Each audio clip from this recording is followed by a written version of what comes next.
Your level of mental performance and your focus is what allows you to convert energy and time into cash flow. Most people don't know this, but focus occurs at the balance of hunger and satiety. What does it mean? It means that if you're hungry, if you're actively thinking about food, while you're thinking about food, you're not focusing, you're not being productive. But at the same time, if you are full, if you're satiated, then also you cannot focus because you feel satisfied, you feel lazy. And so we have to strike this balance. So the entire topic of this video is to find out how we can prolong this period of balance between hunger and satiety such that you can maintain the focus and mental performance needed to bring your dreams into life. So as I was doing research for this video, I watched a lot of YouTube videos. I also did some AI research to get my facts, right? But it is all dog shit. For example, this fact just keeps recurring in many videos and many AI scripts, which is, did you know that chess grandmasters, when they're playing chess for 3 tournaments, they burn the same amount of calories using their mental ability as a tennis player playing tennis? But this is just not true. Show me the evidence. It doesn't exist. So who am I and why should you trust me? Well, I'm not a PhD scientist, but I do check my facts and I rely on what I can observe. I did study genetics and biomolecular engineering in college. I went to the US Army Infantry, and now I own my own consulting firm. We specialize in hormonal health and mental performance. So I'm going to show you what actually works because I use this in real life. In fact, over the past few years, I've helped more people with their nutrition than nutritionists who are licensed. I've helped more people with mental health than therapists who are licensed. So what's the promise? Well, I promise that eating for mental performance is going to improve your mental performance. And even a 10% boost to mental performance just compounds over your lifetime. This single video is the highest return on investment video that you could be watching right now. So what's the plan? First, we're going to be talking about the ideal breakfast tier list. Because indeed, breakfast is the most important meal of the day, but most people get it wrong. Second, we'll be talking about meal timing. This is basically when do you eat, what are the durations between meals, such that your mental performance is maximized. And third, we'll be talking about the trade-off between bodybuilding and mental performance. And yes, there's going to be a trade-off because as Thomas Sowell says, there are no solutions, only trade-offs. So with that, let's go. So there we go. We have our S tier, A tier, and dog tier, as in dog shit tier. So first up, we have the honeycado. So all you do is take an avocado, take out the pit, and then fill that pit with honey. I don't know how to draw honey, so I just drew a bee instead. But honeycado, dude, guys, you have no idea. So there's, again, now I could go into the science, right? I'm fully equipped to go into the science. I can talk about carb cycles and all this bullshit. Doesn't matter. So, okay, I guess I should talk about this. How do I know? How do I know what belongs in what tier? So I rigorously tested all of this in a interesting self-experiment. There's a website called typing.com. It's a typing, it teaches you how to type. It teaches you how to type without looking at the keyboard. And I suck at typing, so I started to do these exercises to improve my typing. It gives you a score. It gives you an accuracy score of how well you typed, and also your speed score. So what I did is I would have all the different breakfast items, which I'm going to mention in this tier list, and I did the study, I actually did the typing homeworks, and I calculated, or at least rather it gave me, the accuracy score for each of those food items, basically. I put them on a big Excel sheet and ran some statistical analysis to find out what I'm going to show you. So what I'm going to show you is not something which I've read in a paper or whatever, right? This is stuff that I've tried on myself quantitatively, but also suggested to the people who I'm working with to improve their mental performance. So this is tested. And the thing is, you can test this for yourself. So I'm a big believer in not just trusting the science. I'm a big believer in if we can test it for ourselves, then we should test it for ourselves. And that's what this comes from. Second item on this list is going to be kiwis. Cool thing about kiwis is you can actually have the skin. You should have the skin because it's the skin which contains a lot of the antioxidants and vitamin C benefits.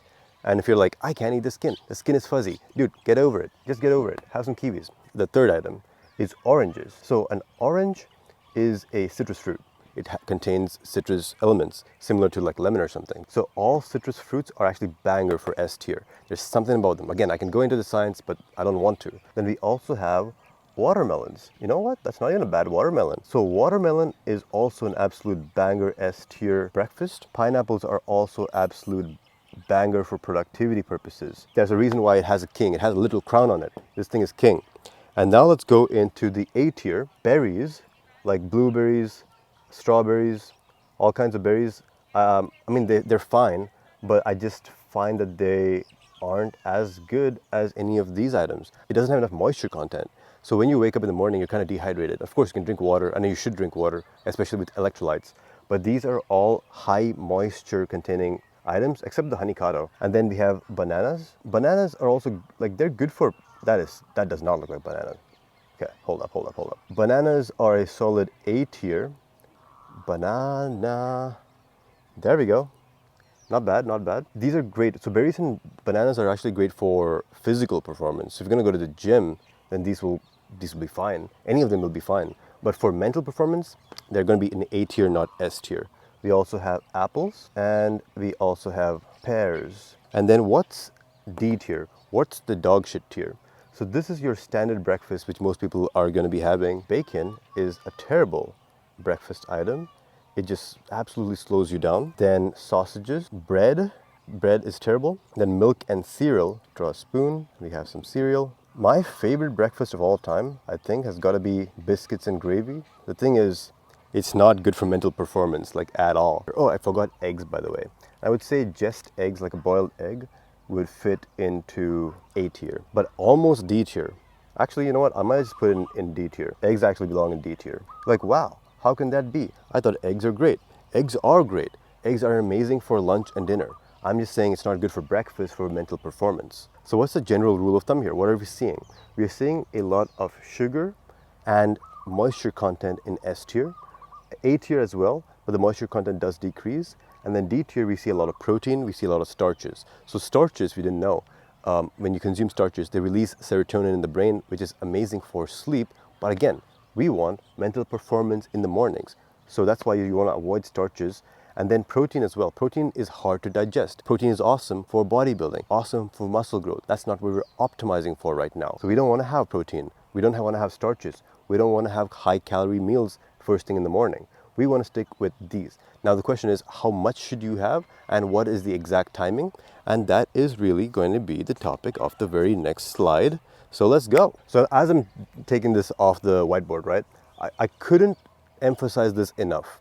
I don't think I did a good job of actually selling this. So let me give it a second shot. Just try it.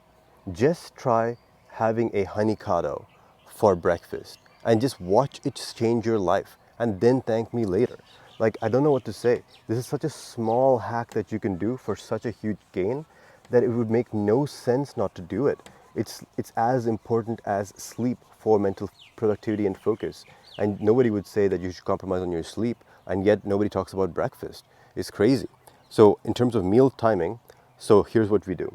Let me actually write down the word meal timing. Actually, I'm just realizing maybe I should be placed here. I should use my right hand to write. That would make more sense. Let me reorient my camera a little bit. I'm going to explain meal timing using 7 a.m. as our wake-up time. Now, obviously, you might wake up earlier, you might wake up later, doesn't matter. Just modify it according to your needs. I'm just going to use 7 a.m. because that's my wake-up time.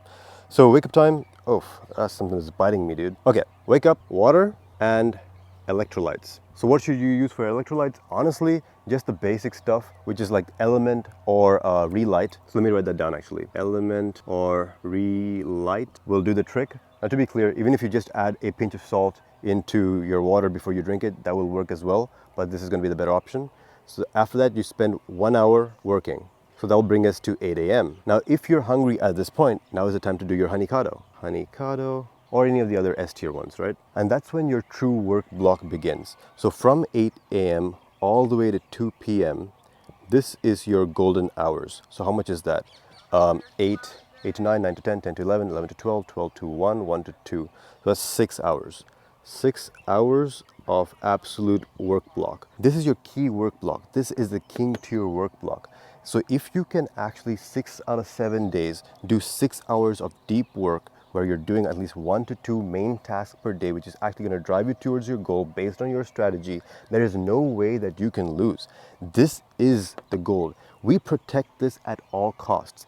Everything I've spoken about in this video is actually to optimize how much you can do in this one work block. Now, to be clear, like if you do all this perfect diet stuff and have the S tier breakfast and then you're on your phone during your work block, where does that get us? It gets us nowhere. How can I say this in a more pronounced way? These 6 hours per day make your life what it will be 1 year, 2 years, and 10 years from now.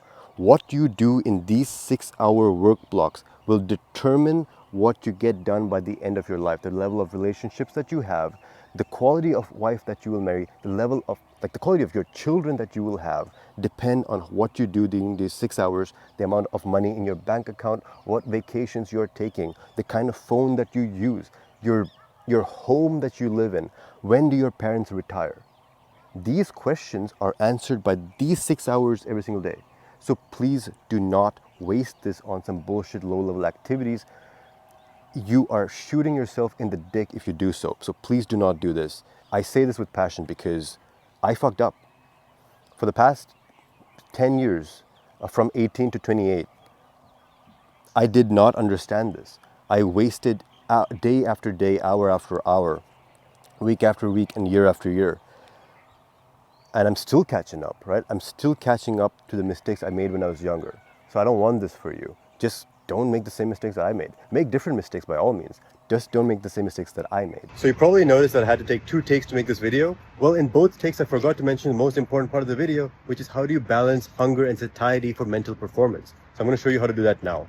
So when you're in your 6-hour work block, well, you're going to feel hungry at some point. Some people will feel hungry at the 1 hour mark. Some people will feel hungry at the 2nd hour mark, whatever, right? So when you feel hungry, you eat an S tier or A tier fruit. And what this is going to do is it's going to quell your hunger in the short term, but it's not going to satisfy your hunger. It's not going to slow you down. It's not going to make you feel slower, sluggish, or in a digesting mood. So that is how you manage your hunger. This is how you stay in that focus zone, is you just tactically use fruits when the hunger spikes just to have the perfect balance between the two. That's all I'm trying to say, right? I hope that makes sense. There's way more to this video. Continue watching. Easiest lunch, in my view, is 100 grams of meat. It could be red meat, it could be white meat. I prefer red meat, but hey, you do what you gotta do. 100 grams of white rice. And yes, white rice is better than brown rice. White rice contains far less pollutants than brown rice does because brown rice, it contains the husk. And the husk is what contains the pollutants. You want white rice. And then you add 1 tablespoon of ghee. If you don't know what ghee is, it's a healthy fat. And we also want to add 2 eggs. That, in my view, is the perfect lunch. It is going to slow you down. So it is going to slow you down. It is going to affect your mental performance. But hey, like, you need to eat, right? You need nutrition, especially if you're trying to go to the gym, build some muscle. You just need the protein. So it will slow you down. But hey, you've already cracked out like 7 hours of productive time. So at that point, it is going to be diminishing returns. But diminishing returns are still returns. This won't be your most productive hours. So get done with the things which you don't need maximum mental resources for. Another thing, like, when should you go to the gym? I would go to the gym here. So yes, it will compromise some of your 6 hours will go towards gym, but the gym performance after lunch for me just suffers. So it just depends on trade-offs. It depends on which is more important for you right now. Do you care more about bodybuilding or do you care more about mental performance? If you care more about mental performance and like productivity, making money, then maybe you want to move the gym after lunch. And then we, of course, go into dinner at 7 p.m. So, and 10 p.m. will be our bedtime. Bedtime at 10 p.m. so that we get enough time so that we wake up at 7 a.m. with a full night of rest. We want to have dinner 3 hours prior to bedtime. Water consumption, liquid consumption, and the timing of liquid consumption matters. So if you have liquids too close to bedtime, there's a good chance that you're going to have to wake up in the middle of the night to go to the bathroom. If you do this, your sleep cycles are going to be disrupted. And if your sleep cycles are disrupted, you're going to wake up with less energy, and this is just going to compound, but in a negative sense. So we don't want to wake up at night if you can help it. And to be clear, what should you have for dinner? Here are some diverging things. So if bodybuilding is a high priority for you and you are trying to bulk, then you should just take 3x whatever you had for lunch. You can literally have 3x what you had for lunch for dinner, because your lunch is going to be kind of a light meal anyway, if you care about mental performance. And if you're cutting, then you'll do 2x of whatever you had for lunch.